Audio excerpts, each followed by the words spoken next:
Graça e paz, meus irmãos.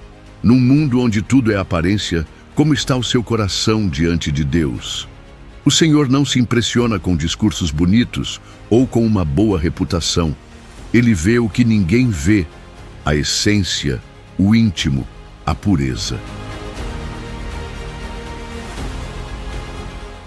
Nesta poderosa reflexão de Thomas Watson, aprendemos que a verdadeira bem-aventurança não está no que temos, mas no que somos diante do Santo Deus. Bem-aventurados os limpos de coração, porque verão a Deus, disse Jesus. Você o verá, ou apenas ouviu falar dele?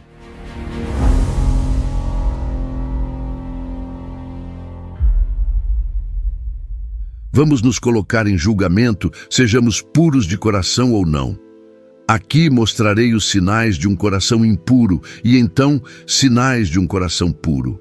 Sinais de um coração impuro. Primeiro, um coração ignorante é um coração impuro. Ser ignorante do pecado ou de Cristo demonstra impureza de coração. Nahash, o amonita, entraria em aliança com os homens de Jabes-Gileade, para que ele pudesse arrancar seus olhos direitos. Primeiro livro de Samuel 11:2. Satanás deixa aos homens o olho esquerdo. No conhecimento mundano, eles são míopes o suficiente. Mas o olho direito do conhecimento espiritual é bastante prejudicado. Segundo aos Coríntios 4:4. A ignorância é a fortaleza de Satanás. Atos 26:18. Os demônios estão presos em cadeias de escuridão. Judas 6. Assim, são todas as pessoas ignorantes. É impossível que um coração ignorante seja santo. É o conhecimento que torna bom o coração. Não é bom que a alma esteja sem conhecimento. Provérbios 19:2. Para alguém dizer isso, embora sua mente seja ignorante, mas seu coração é bom, eles também podem dizer isso, embora sejam cegos, mas seus olhos são bons. Na lei, quando a praga da lepra estava na cabeça de um homem, o sacerdote deveria declará-lo impuro. Este é o caso de um homem ignorante. A lepra está na cabeça dele, ele é impuro. Esse coração não pode ser muito puro, o que é uma masmorra. A graça não pode reinar, onde reina a ignorância. Um homem ignorante não pode ter amor a Deus. Ele não pode amar aquilo que não conhece. Ele não pode ter fé. O conhecimento deve introduzir a fé. Salmo 9:10. Ele não pode adorar a Deus corretamente. João 4:22. Embora ele possa adorar o verdadeiro Deus, ainda de maneira errada. A ignorância é a raiz do pecado. A cegueira leva à lascívia. Efésios 4:18-19, Provérbios 7:23. A ignorância é a mãe do orgulho. Apocalipse 3:17. É a causa do erro. 2 Timóteo 3:7. E o que é pior, uma ignorância deliberada. Uma coisa é ser ignorante, outra coisa é não querer saber. Muitos estão apaixonados pela ignorância. Eles abraçam sua doença. Jó 21:14. Segunda carta de Pedro 3:5. Mentes ignorantes são impuras. Não há como ir para o céu no escuro. Segundo, um coração autojusto é um coração impuro. Não vê necessidade de pureza. Sou rico e não preciso de nada. Apocalipse 3:17. Não ser sensível a uma doença é pior do que a doença. Você não ouve um homem doente dizer, estou bem. Há alguns que não precisam de arrependimento. Lucas 15:7. Alguns pecadores estão muito bem para serem curados. A pureza do coração é uma maravilha tão grande para o homem natural quanto o novo nascimento foi para Nicodemos. João 3:4.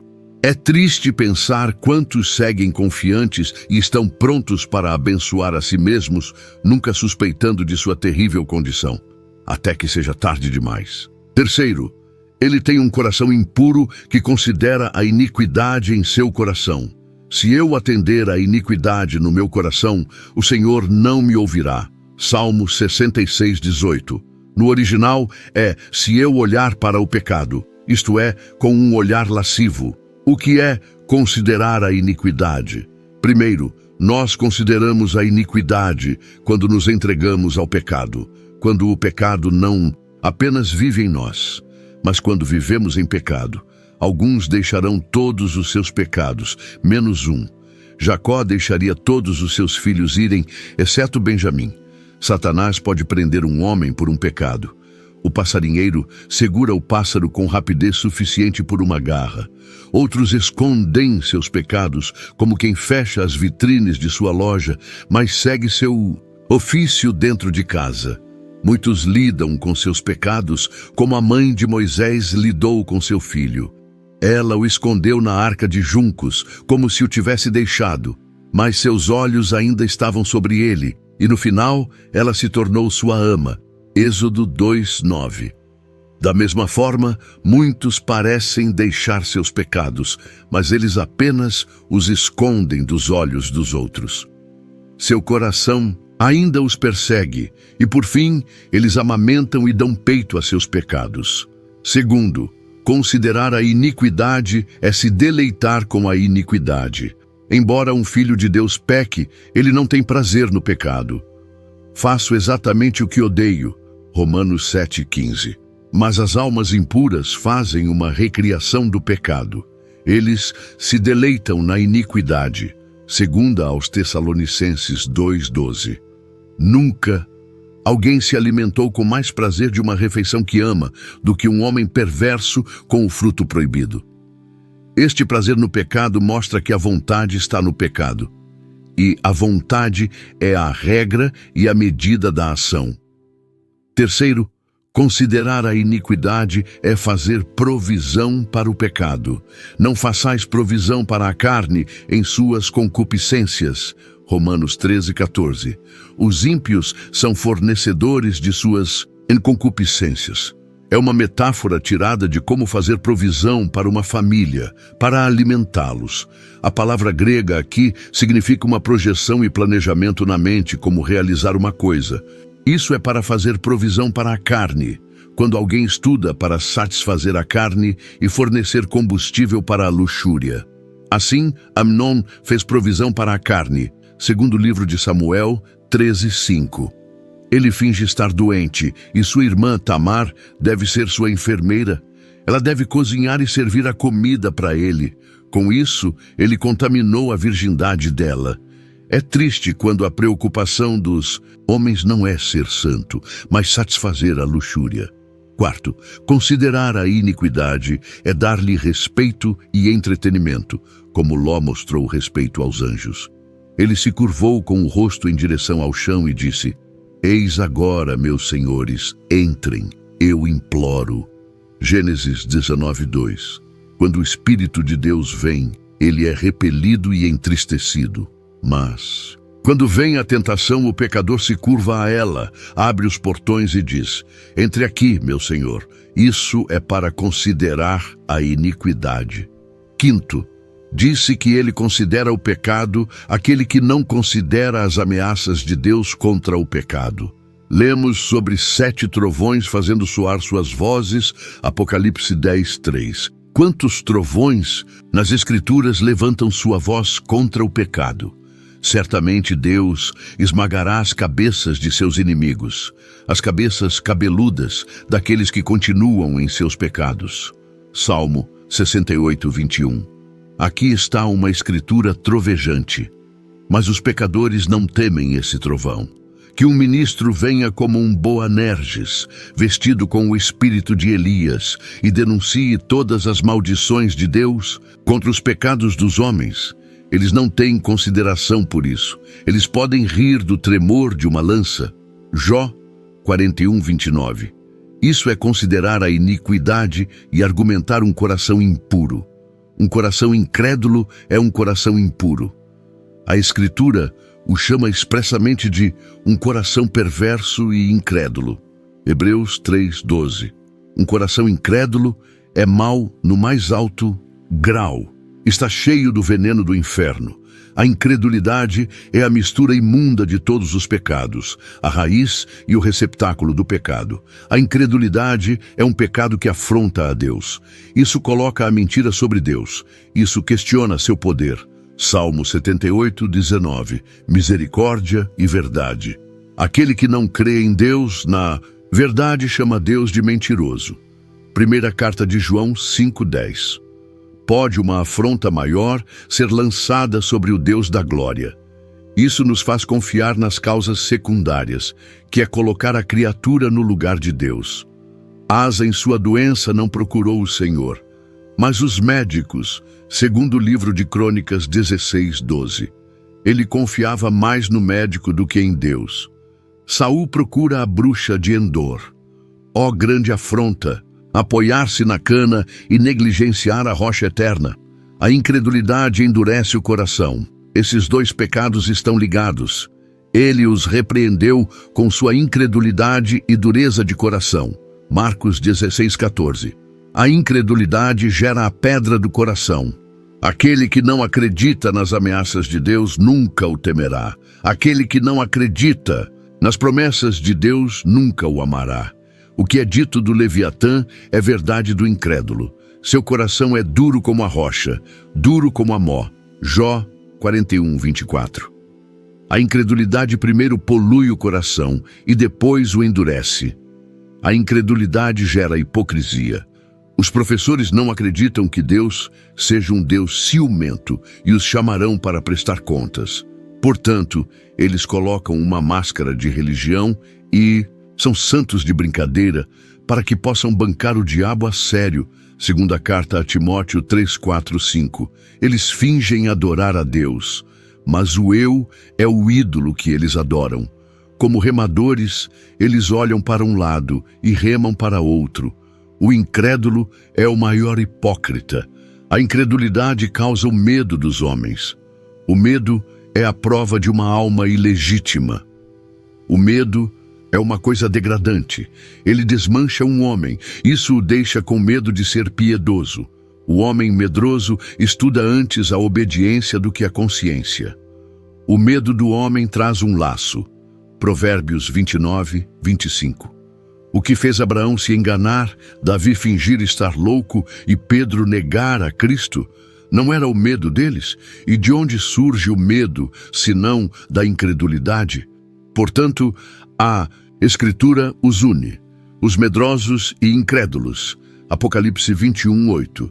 A incredulidade é a raiz da apostasia. Um coração perverso de incredulidade, apartando-se do Deus vivo. Hebreus 3:12. Qual é a razão pela qual aqueles que antes pareciam zelosos, agora desprezam a Deus e deixam de orar em suas famílias? Não é a incredulidade deles. Eles não criam que Deus existe e que é galardoador dos que o buscam diligentemente. Hebreus 11:6.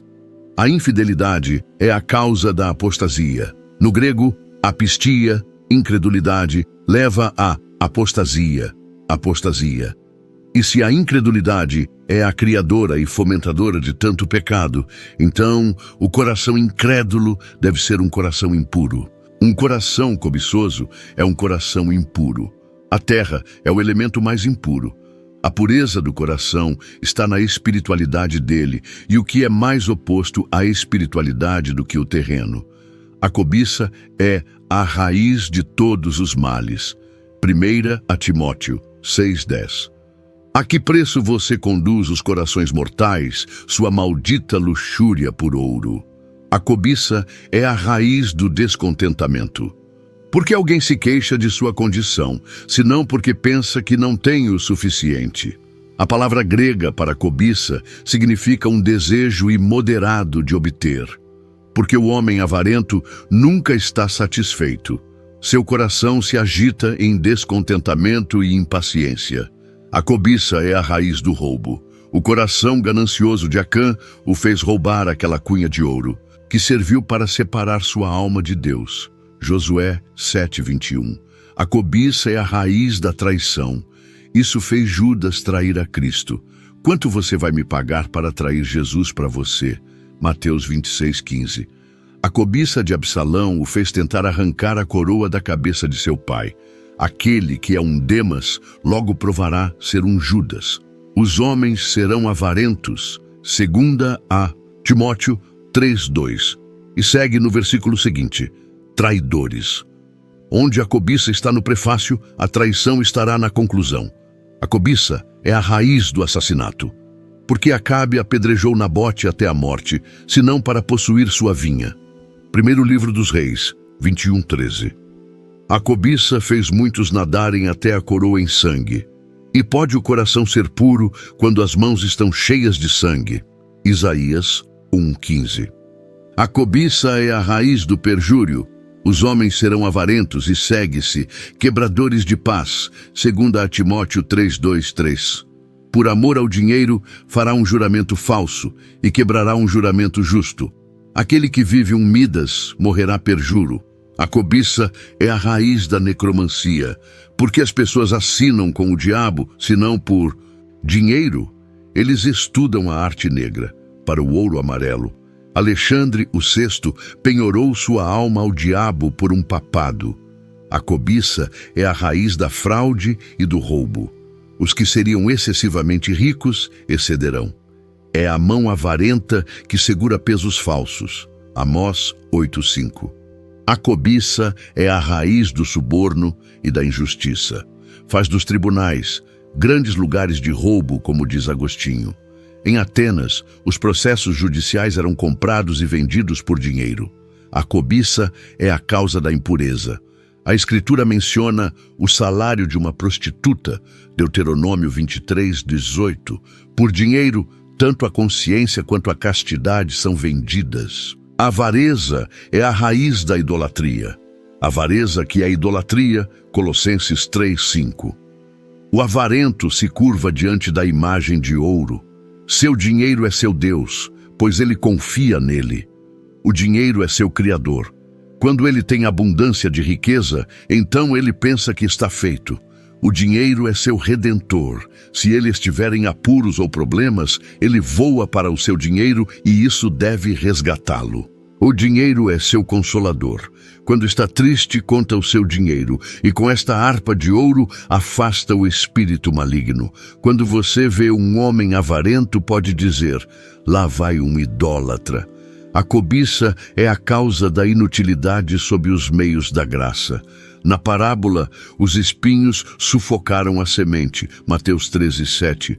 Esta é a razão pela qual a palavra pregada não faz mais bem.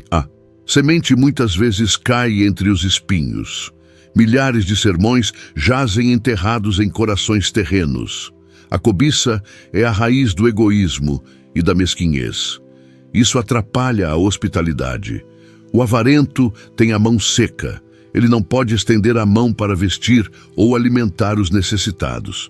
A pessoa avarenta é tão sórdida que, se sua propriedade pode florescer, ela se contenta em deixar seu nome morto e enterrado.